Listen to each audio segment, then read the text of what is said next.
Olá, vamos iniciar mais um programa Conexão Saúde da Universidade de Santo Amaro. Hoje teremos como tema demências.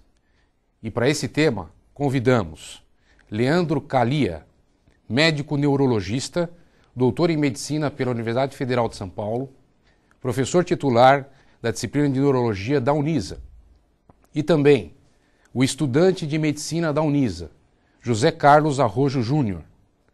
Obrigado, Leandro. Obrigado pela presença. Eu que agradeço. Professor Leandro, o que é demência? Olha, a demência ela não é uma doença só. A demência ela é um conjunto de alterações, um conjunto de sinais e de sintomas que caracterizam esse quadro de demência. Várias doenças causam demência. Há uma confusão com o termo demência com a doença de Alzheimer, né? Como as pessoas costumam utilizar muitas vezes como se fossem sinônimos, o que não é verdade. A doença de Alzheimer é a doença mais comum como causadora de demência, mas existem outras doenças que também causam demência. A demência é um conjunto de situações. O paciente com demência ele começa a ter alterações e vai ter essas alterações progressivamente de memória, de atenção, de linguagem, de capacidade de executar as tarefas do dia a dia, misturado com alterações comportamentais, misturado com alterações de limitações naquilo que ele costumava fazer. Se ele era um profissional qualificado, ele vai perdendo as suas qualificações. O mesmo em casa, conforme a coisa progride, vai tendo dificuldade de executar as tarefas domésticas, ou uma mulher, ou mesmo um senhor. E isso é que caracteriza a demência, o conjunto dessas alterações. Alterações da cognição, alterações, como eu disse, memória, tipicamente, né, e outras. Alterações comportamentais, que podem ser diversas, e alterações funcionais. A pessoa começa a perder, desaprender aquilo que fazia e como atuava durante toda a sua vida. Zé Carlos, você como estudante de medicina, você tem observado dentro do seu meio social, nas conversas, diante do envelhecimento da população, a importância do assunto demência? Você percebe dentro do seu meio universitário evocado a grande importância do tema? Com certeza, com certeza. Inclusive é uma preocupação do próprio estudante saber diferenciar bem a questão da demência e das outras doenças que podem se assemelhar a elas, né? E no caso, por exemplo, da depressão, que eu gostaria até de perguntar para o Dr. Calia como é que nós faríamos para diferenciar de uma maneira mais objetiva a questão da depressão maior e as demências em si. Essa é uma questão muito importante porque um paciente de idade, principalmente na idade, um paciente com depressão, a manifestação da depressão ela é muito semelhante à manifestação da demência. Então a gente chama isso de diagnóstico diferencial, ou seja, aquilo que se parece, né? Duas situações que se parecem. Então, o paciente com idade, idoso, com depressão, ele manifesta alterações cognitivas, de atenção, de memória, de linguagem, né? Manifesta alterações comportamentais, manifesta alterações do dia a dia, diminui a sua atividade diária, o que é muito semelhante a um quadro de demência. Então, há muita preocupação do especialista nessa situação de procurar diferenciar. Eu estou de frente de um paciente com depressão ou com demência. Essa é uma questão básica, inicial, da avaliação do neurologista desses pacientes. E é fundamental.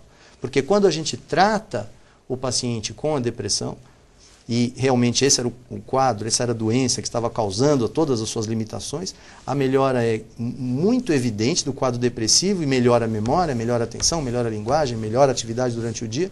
E o quadro que se assemelhava à demência simplesmente desaparece no tratamento bem indicado e bem conduzido. Então é fundamental esse diagnóstico diferencial, porque em geral as famílias ou a própria sociedade ficam numa situação, não, o vovô já está meio esclerosado, a vovó está meio esclerosada, então isso é assim mesmo.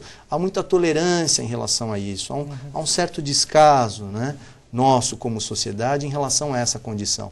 E isso é um crime, é um pecado, é uma pena, porque os pacientes bem tratados melhoram realmente e esse erro diagnóstico é uma coisa realmente que tem consequências muito importantes para o paciente e para a família. Porque essa é uma questão que eu acho que a gente tem que conversar, né? Quer dizer, o paciente está doente, mas talvez quem mais sofra é a família como um todo, os familiares, o acompanhante, a esposa do paciente com demente. Esse é o que mais sofre, essa é a que mais sofre. Dentre os sintomas do paciente com demência, no meu modo de ver, se destaca os sintomas psiquiátricos. Eu conheço, nós temos pacientes em conjunto, por exemplo, o paciente tem delírio, ele tem alucinação, ele acha que ele está sendo traído pela esposa. Um senhor de 80 anos de idade e que começa a dar um transtorno familiar incrível, porque ele fala que a mulher está traindo ele e quer até bater na mulher em termos mais populares. São casos de demência, alucinação. Como que você aborda essa questão, inclusive em orientação para os familiares? Quer dizer, como que o familiar deve se comportar diante desse indivíduo que está tendo esse tipo de manifestação? São muitas as manifestações comportamentais, né, que entram no campo da psiquiatria e do paciente com a demência, são muitas. Você citou aqui um delírio de ciúmes, né? Isso não é nem de longe incomum, né? E existem tantos outros, né? A pessoa pode começar a ficar agressiva, a pessoa pode ter alterações do tipo de fobias, pode ter alterações do tipo compulsivas, atitudes repetitivas, enfim, as manifestações comportamentais costumam incomodar muito a família, o próprio paciente. O paciente sofre com aquilo, né? Porque é vivido por ele, obviamente, de uma maneira muito intensa, e a família sofre muito com isso. Existem muitas formas de se abordar as manifestações psiquiátricas, as alterações comportamentais. Elas envolvem medicamentos, diversas classes de medicamentos que o especialista vai manipular, vai prescrever, mas não só isso, como também a principal questão é a orientação do familiar. Porque o familiar muitas vezes não está atento ao grau disso, o familiar não consegue ver aquilo, não quer ver aquilo, não consegue ver aquilo, que é o seu pai ou a sua mãe, enfim, o seu companheiro, perdendo as capacidades e tendo comportamentos inadequados, comportamentos completamente descabidos.